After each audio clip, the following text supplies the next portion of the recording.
Hello and welcome to this quote-worthy video from NET English. Today we're going to focus on this quotation from A Christmas Carol from Stave 1, which is "The fog came pouring in at every chink and keyhole." As always, to begin with the basics. So who says this? Well, this is of course from simply the narrative. So it's the narrator, Dickens, essentially. When's it from? It's from Stave 1, and of course it's targeted at the readers, it's targeted at us.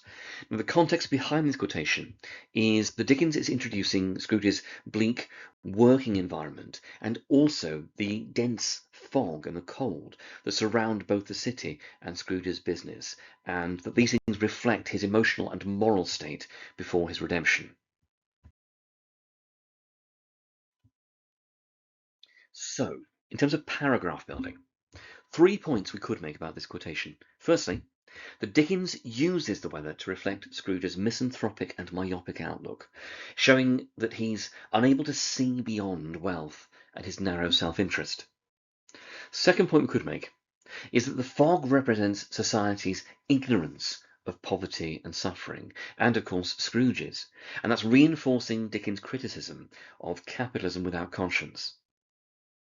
A third point we could make is that the image here, the weather, is used to foreshadow Scrooge's journey from confusion to clarity, and that helps to make his later redemption all the more dramatic.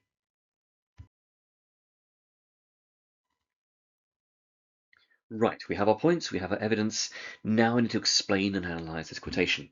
So for our first zoom, we might want to focus on the pathetic fallacy. So this is about the idea that the oppressive fog mirrors Scrooge's emotional coldness and his moral blindness. Now, the effect of the fog here, and of this pathetic fallacy, is to create this bleak, kind of claustrophobic atmosphere, which immediately distances us as readers from Scrooge's world and from Scrooge individually. But on a deeper level, Dickens suggests here that selfishness clouds judgment. It prevents individuals from recognizing their responsibilities to others, which is an idea, of course, we also get from Marley. But this selfishness, this blindness, can spread and increase. It suggests that this is a growing issue. So the impact of Scrooge and those like him is felt across society. It's not simply seen in isolation and in glorious separation. Alternatively, we could accept an interpretation where the fog is seen as temporary rather than permanent, which could subtly foreshadow perhaps that Scrooge can still achieve redemption and re-education. He's not beyond hope. That said, the fog is also pouring in through every chink and keyhole, so there's nowhere to and no way of hiding from it.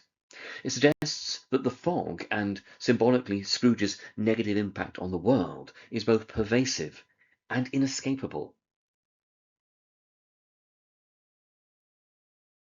Now, after our big method, we then will do our second zoom in on some words. Now, fog as a noun is quite nice. It symbolizes, of course, here ignorance, confusion, moral blindness, and it prevents both literal and spiritual vision.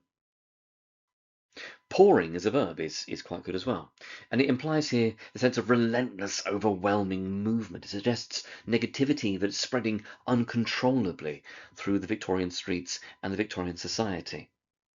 Every as a determiner we could talk about as well, and it emphasizes totality, inescapability, the fact that the fog here infiltrates all the spaces despite attempts to shut it out, just as greed and indifference can also affect every aspect of society. And of course we could talk about keyhole as a noun. And the keyhole suggests the inescapability of the fog once again, despite the attempt to shut it out, to lock it out. Scrooge tries to lock himself away from the world and to lock out outside influences. But he can't escape those influences from the outside, and he can't also help influencing the outside himself.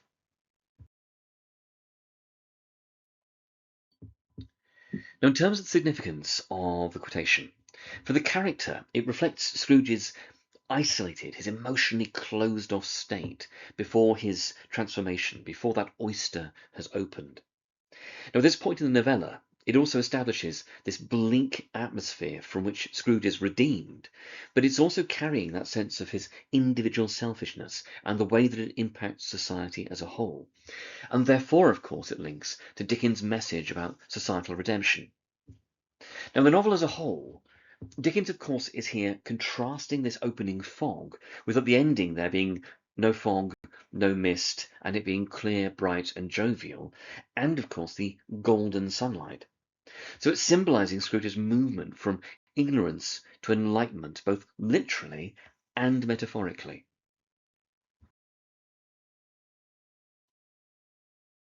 So at the end of our paragraph, we're thinking about links we can make. Now we can link this, of course, into the narrative more generally. So this develops into, in the same stave, meanwhile the fog and darkness thicken so. And it's reinforcing that motif of moral blindness and literal blindness, and the pervasive and the damaging influence of Scrooge and those like him before those ghosts begin to illuminate the truth. Essentially, it's showing us that it's bad at the start, and it's getting worse. We could also connect with the quotation, "Darkness is cheap and Scrooge liked it," again from Stave 1. Now both darkness and fog symbolize Scrooge's willingness, his willful insistence on remaining spiritually and socially ignorant, and his attempting to refuse enlightenment that's offered. And it's then, of course, forced upon him. Essentially, Scrooge, society, needs to see in order to understand, and can then begin this road to redemption properly. Now, the writer's message, of course, is Dickens here is using this recurring imagery of fog and of light and of darkness to illuminate and to interrogate Victorian attitudes towards poverty. And he's arguing that society must reject ignorance and embrace compassion, generosity, and, of course, social responsibility.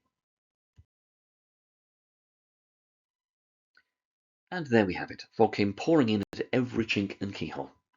Hopefully that's been useful, and I'll see you in the next one of these videos that we do.